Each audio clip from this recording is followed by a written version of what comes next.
Faça um excelente dia. Eu sou o Fábio Marchesi e este é o programa Cá Entre Nós.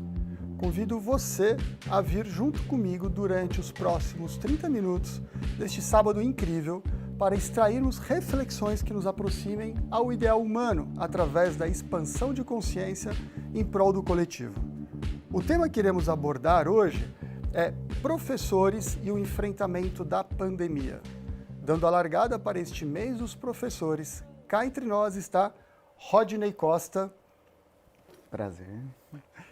Rodney Costa, ele é docente do curso de Psicologia da Universidade Anhembi Morumbi, do campus de São José dos Campos. Aliás, a Universidade Anhembi Morumbi pertence ao ecossistema Ânima Educação, que é a nossa querida parceira neste programa. Rodney Costa é doutorando em Psicologia Escolar e Desenvolvimento Humano pela USP, mestre em Psicologia e Sociedade pela Unesp, graduado em Psicologia pela Unesp, membro pesquisador do Grupo de Pesquisa do Desenvolvimento Moral da USP e autor do livro A Escola Adoecida, Ansiedade, Depressão e Síndrome de Burnout, lançado pelo Caravana Grupo Editorial. Tem mais de 10 anos de experiência como psicólogo no setor público aqui da região do Vale, principalmente na área de saúde mental escolar. Seja bem-vindo, professor. É um prazer, Fábio, estar aqui. Vamos conversar então, né? Prazer é o meu. O professor, ele tem uma pesquisa muito interessante que ele fez recentemente a respeito justamente do impacto da pandemia com relação aos professores. Fala um pouco sobre essa pesquisa, professor. Surgiu essa ideia de nós fazermos essa pesquisa, principalmente porque quando começou a pandemia, a grande preocupação que a maior parte das pessoas teve foi a questão viral. As pessoas queriam se preocupar contra o vírus, com relação aos sintomas que isso gerava. Eu acho que demorou um pouquinho para as pessoas perceberem o impacto psicológico que essa situação pandêmica ia gerar. E como eu sempre fui alguém que estudou a vida do professor, principalmente a saúde mental do professor, nos reunimos, nosso grupo de pesquisa lá da USP, e optamos, além de pesquisar os fatores como atrapalha a prática do professor, também estudar como isso impactou a sua saúde mental. Então nós fizemos uma pesquisa, foi toda remota, né, pela própria situação, a gente avaliou a forma como eles se adaptaram ao ensino remoto, né, a questão da tecnologia. Vamos lembrar que hoje a gente até tem uma noção, uma prática como fazer ensino remoto, mas na época ninguém tinha. Não tinha um norteador, nem do governo, nem das próprias instituições. E também a gente começou também a pesquisar questões ligadas à ansiedade, depressão, estresse, e outras variáveis que eu estudei em outras situações, em outra pesquisa, pesquisas antes da pandemia. Por exemplo, eu estudava muito fatores relacionados a gênero, renda, religião, e eu percebi que... Isso antes da pandemia? Antes da pandemia, são as pesquisas que eu fazia antes. Já faz algum tempo que eu estudo saúde mental do professor. Eu percebi que quem tinha religião adoecia menos. E isso gerou uma certa curiosidade. Então a gente também pesquisou espiritualidade também, para ver se isso era um fator protetivo durante a pandemia. E eram pesquisas diferentes. Um dos requisitos, um dos itens da pesquisa era espiritualidade e outro religiosidade? São alocados de forma diferente? A espiritualidade que a gente pesquisou, a gente usou um instrumento padronizado aqui no Brasil que divide a espiritualidade em dois tipos, né? A religiosidade, que tem que ter uma relação com uma divindade, mas também o existencialismo no sentido de propósito de vida. Esse não precisaria ter uma vinculação com uma divindade. Ambos são aspectos de uma espiritualidade. Então, assim, não necessariamente precisaria de uma divindade. E fizemos também essa pesquisa. Então, assim, alocou vários estudos nessa pesquisa nesse período de pandemia, né? Qual que era o nosso foco nesse momento? A gente pesquisou professores que não tinham histórico de adoecimento psíquico. Por quê? Porque o que todo mundo fala? Que a pandemia fez com que todo mundo adoecesse. O que a gente acredita é que não é que as pessoas começaram a adoecer agora, aflorou. Sabe? Porque as pesquisas mostram que um dos fatores que garantiu o adoecimento nesse período era a doença psíquica pregressa. Então é como se as pessoas já tivessem uma predisposição para alguma questão, como se fosse uma ferida semi-aberta, vamos dizer assim, e que com a pandemia essa ferida ela ficou totalmente aberta. Eu diria que estava bem aberta Já e tava bem só aberta. abriu muito. Entendi. As pessoas estavam mais em negação. Saúde mental ainda é um tema que gera muito preconceito. As pessoas ainda têm um pouco de vergonha de admitir. Todo mundo tem momentos de irritação, de desequilíbrio, e a gente ainda trata isso como se fosse fraqueza, falta de fé. Vulnerabilidade. Vulnerabilidade. Todos nós podemos, todo mundo vai adoecer psiquicamente em algum momento, sabe? A vida exige muito, as pressões exigem muito. O que existe é questões que podemos trabalhar, né? Da mesma forma que a gente adoece, a gente também pode melhorar nisso. A questão é que o Brasil é um país que procura saúde mental só quando já está, digamos, no buraco. Nesse momento que teve a pandemia, estourou as questões estressantes muito forte. Então, aquele adoecimento que, como você falou, estava meio aberto, abriu para todo mundo. Se é possível dizer que saiu alguma coisa boa nessa pandemia, é que todo mundo pôde admitir que não estava bem. Eu acho que quando o vizinho estava, o chefe estava, aí as pessoas, não, eu não estou bem. E aí procurou algum tipo de ajuda. Afinal, é todo mundo, né? E você acha até que inverteu, então, de repente? Olha, quem fala que está bem, eu já vi até uma discussão sobre isso, é permitido ser feliz na pandemia? Porque já aconteceram várias pessoas que eu conversei ao longo da pandemia, a pessoa já se antecipa no assunto. Olha, eu não vejo essas pessoas falar que está tudo bem, que a família está bem, que está todo mundo bem, que você está... Parece que ela já se antecipa mostrando, ó, não queremos falar e não quero ouvir porque não acredito que possa alguém estar bem na pandemia. É como se fosse proibido você ser feliz na pandemia. Houve uma inversão. É normal falar que você não está legal, que você está com a saúde mental desequilibrada, alguma coisa nesse sentido. Do jeito que você está apontando, posso dizer que sim. Eu acho que as pessoas têm vergonha de dizer que estão bem nesse período. Não vou negar que tem. Óbvio que tem questões ligadas à resiliência e óbvio que o impacto da pandemia afetou de forma diferente cada uma das pessoas. Mas por que eu estou falando da questão do adoecimento, até estou me adiantando?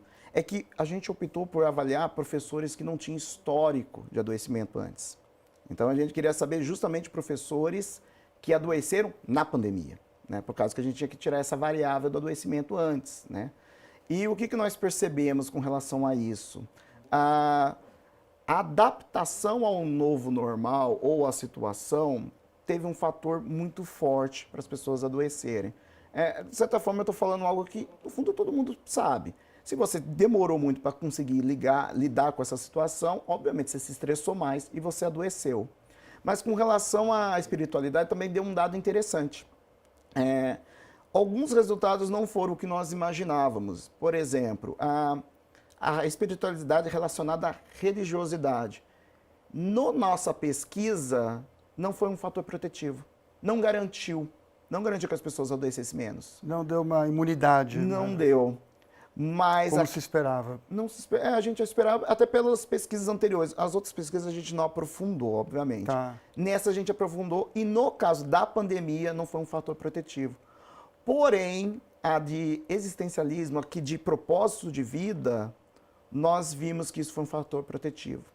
Quem tinha uma noção de propósito de vida, uma questão mais otimista com relação ao futuro, que conseguiu enxergar norte nessa situação, e entenda que isso é quase como um traço de personalidade. A gente fala, a pessoa ser desse jeito, isso foi um fator muito protetivo. Eu tenho essa questão do propósito que está muito em voga, inclusive, e é o que você falou, adorei esse termo, é um fator protetivo mesmo. Ele traz para a gente uma sensação de segurança para onde você quer chegar. Sim. E aí você consegue, então, direcionar um pouco o seu foco do seu dia a dia, do seu cotidiano e até a tua forma de pensar para você chegar lá. Então, isso te dá um norte. A percepção que eu tenho que essa nova era, essa nova situação, esse novo momento que nós vivemos, é como se a gente tivesse uma estrutura piramidal de um formigueiro anteriormente e que você sabia como que você fazia para chegar naquele formigueiro, as formiguinhas sabiam o caminho a ser percorrido, sabia quem estava em cima, quem estava embaixo, como que era a escala. E agora chutaram o formigueiro, ficou tudo horizontalizado, tudo sem uma regra, as formiguinhas todas perdidas, sem saber para onde que a gente vai caminhar. Será que isso trouxe um agravamento na questão da ansiedade, porque as pessoas não estão adaptadas, eventualmente, a não se encaixar, e isso é muito interessante que você falou, da gente ter um propósito, mas e se a gente não tiver um propósito definido? E as pessoas que não têm um propósito definido? Elas têm quase que uma falta de imunidade por isso, Por exemplo, será que viver o presente, estou aqui, estou bem e eu não sei onde eu quero chegar. Isso não te traz uma instabilidade. E acho que isso que gera muita ansiedade, a pandemia trouxe muito isso. Aliás, professor, para falar sobre, vamos ter uma contribuição, para falar sobre ansiedade, a gente vai ouvir aqui um depoimento do Guilherme Peniche. O Guilherme Peniche, ele é docente do curso de Naturologia da Universidade Anhembi Morumbi. Ele é integrante do ecossistema Anima, do campus Moca. Vamos ouvir o que ele tem para dizer sobre ansiedade, sob a ótica da naturologia? Olá, como vai? Sou o professor Guilherme, do curso de Naturologia, e vou dar umas dicas para vocês como a gente pode driblar e lidar com a ansiedade.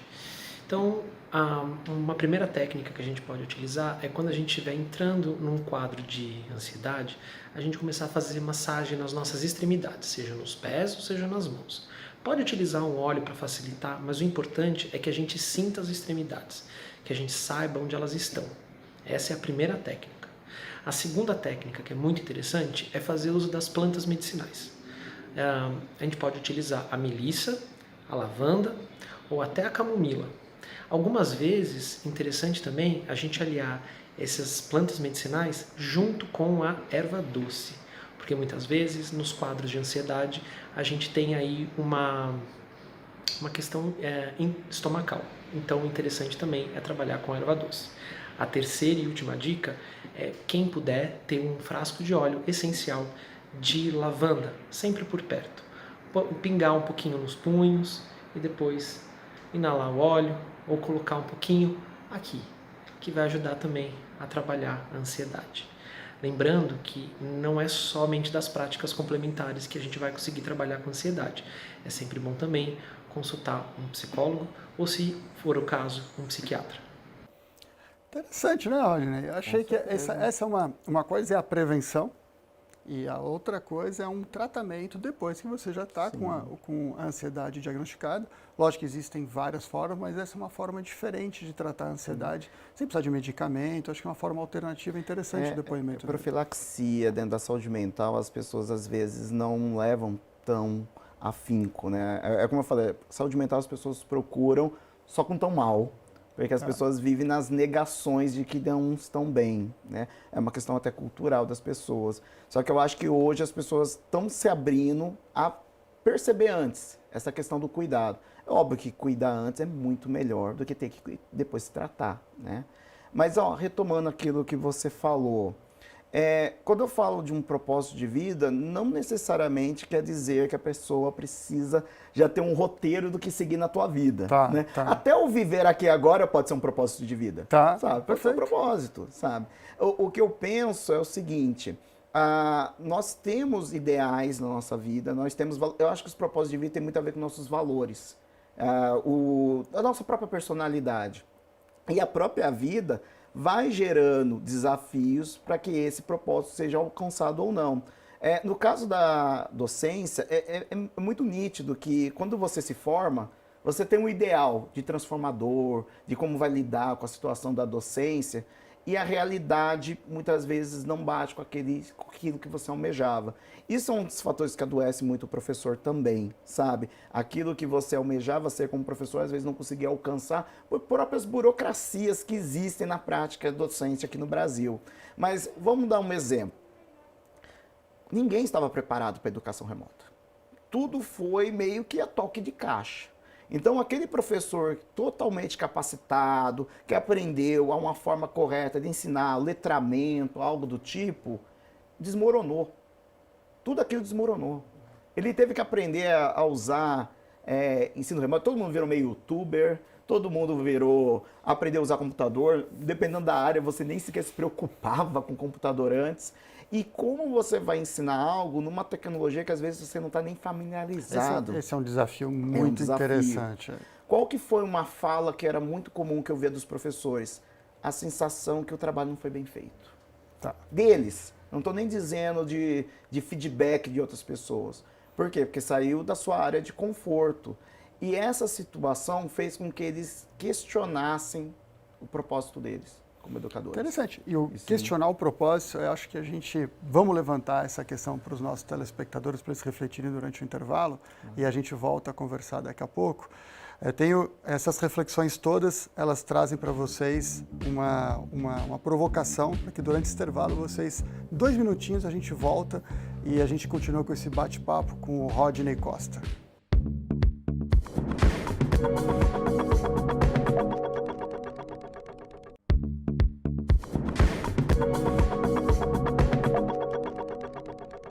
Estamos de volta com você e com o nosso convidado, Rodney Costa, que está cá entre nós para continuar nossa conversa e esse bate-papo gostoso.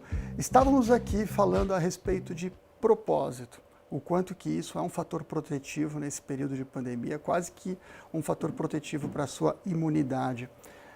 O propósito, a gente vem refletindo que a gente sempre vê como algo onde você deve chegar, como se fosse algo do futuro, como se fosse algo que você deve lá na frente alcançar. E se a gente levanta a mão? É assim, se a gente levanta a mão na sociedade e fala, ei, eu não sei onde eu quero estar lá, eu não sei qual é o ponto que eu quero chegar lá na frente, isso não está desenhado, eu não tenho esse perfil, eu não tenho essa característica. Eu sou um cara mais imediatista, eu sou um cara que gosto de improvisar e me sinto confortável. E quero cada vez mais estimular o treino para viver o presente, para que eu fique no estado de presença, e nesse estado de presença eu consiga me identificar e, quiçá, até buscar algo superior na minha espiritualidade, onde eu consigo ter um pouco mais de tranquilidade.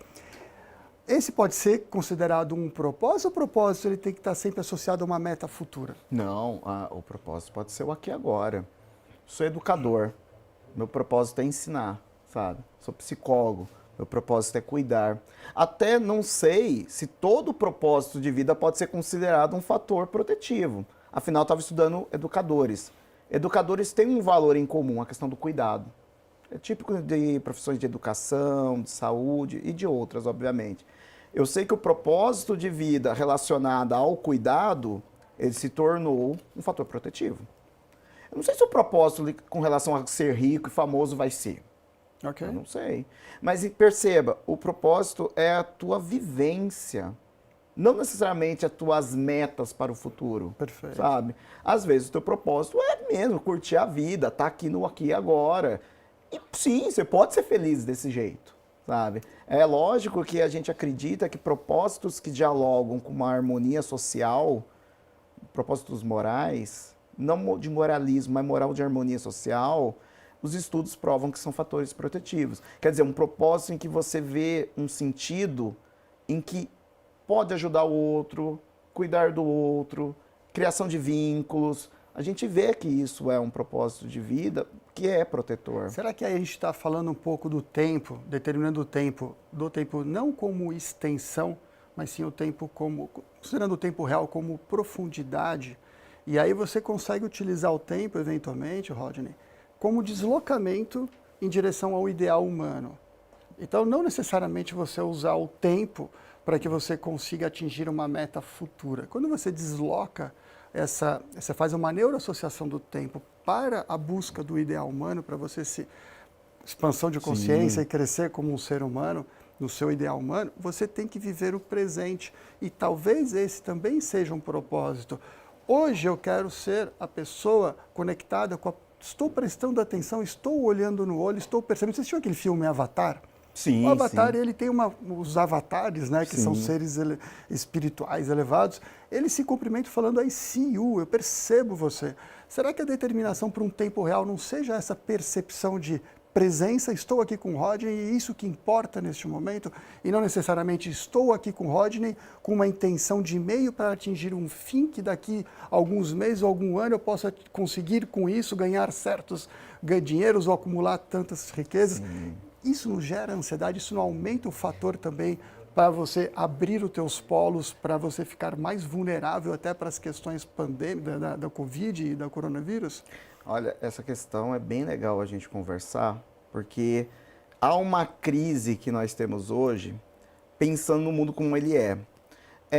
Antigamente eu poderia te dizer que querer se dar bem com as outras pessoas no sentido de harmonia, de moralidade, não de ganhos futuros, ser moral era saudável.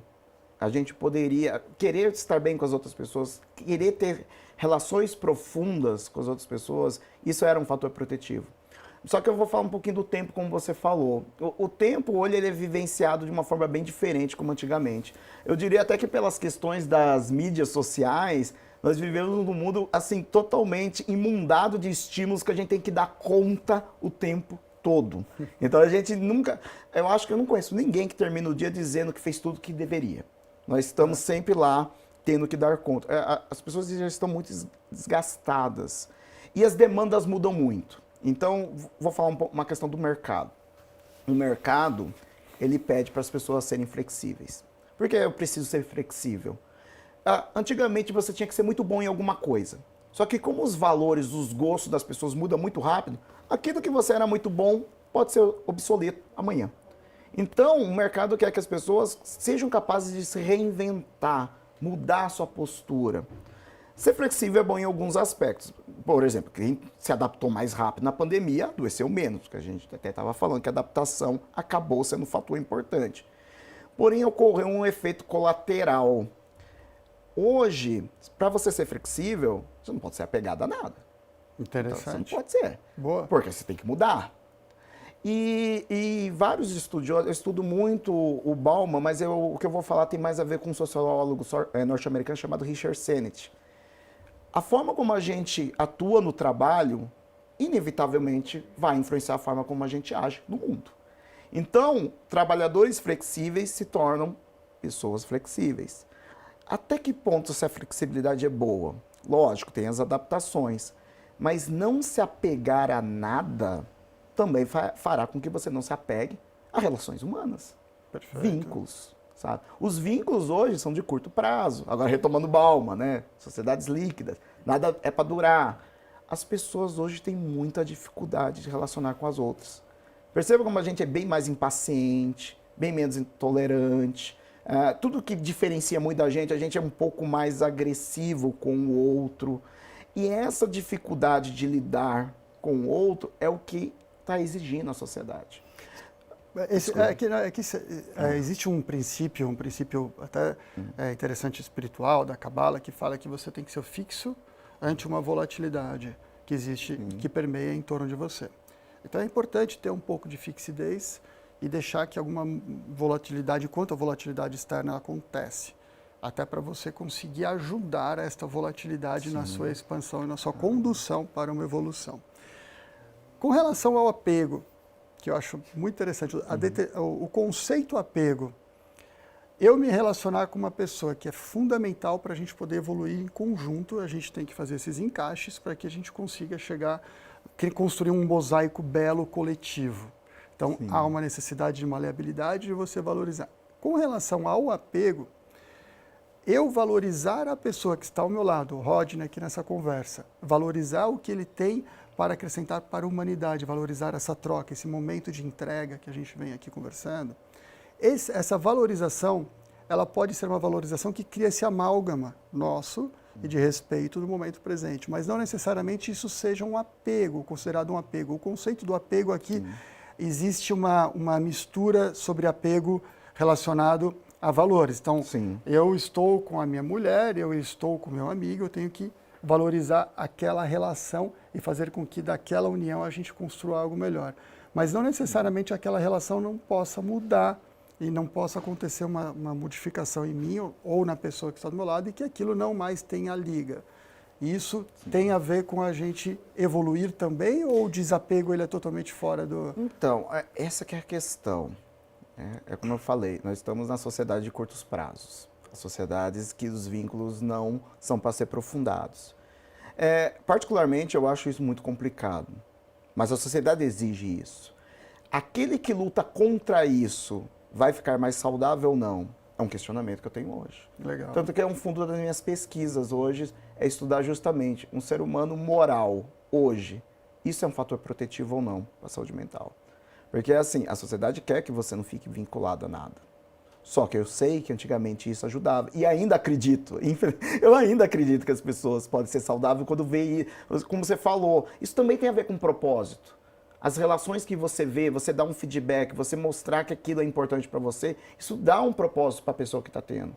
E isso a gente está vendo que é bom para as pessoas. Mas eu vou pegar o exemplo dos professores. Os professores trabalham numa profissão que tem que ter vínculo. Tem que ter vínculo profundo. Imagine, um ano todo você estando com a pessoa lá, com erros, e toda a relação com vínculo profundo, obviamente, tem conflitos. Eu tenho que estar vinculado para lidar conta desses conflitos. Por isso que a gente dá E tem conta bastante, né? E acaba tendo muito, né? Quem é casado sabe, quem tem filho sabe, né? As relações com vínculos profundos, elas são conflitivas. O ser humano é vincular, mas também é conflitivo. Tá. Só que o que acontece? Como a gente não fica muito tempo vinculado a nada, a gente não tem nem tempo para criar recursos para lidar com isso. Okay. Então, assim, será que as pessoas hoje estão preparadas para se aprofundar com o outro? Isso é uma questão que a gente tem que pensar. E aqueles que lutam contra isso, eles têm sucesso? Eles conseguem ficar mais saudável? Ou você lutar contra a maré de não ficar vinculado a nada, isso pode ser um fator de estresse? Rodney, isso é um assunto que a gente vai ter que voltar para um próximo programa para continuar, porque é incrível como isso aqui gera frutos para a gente poder discorrer e refletir. Espero que isso também tenha sido muito positivo para todos que nos assistem. Rodney, quer deixar uma mensagem final para os nossos telespectadores? Sim, vamos pensar alguma coisa. Peço desculpa que eu não pensei nada, assim. Eu acho que, pessoal, como eu sou um profissional da saúde mental, eu sempre falo assim, olha, todo mundo tem o direito de estar chateado, irritado.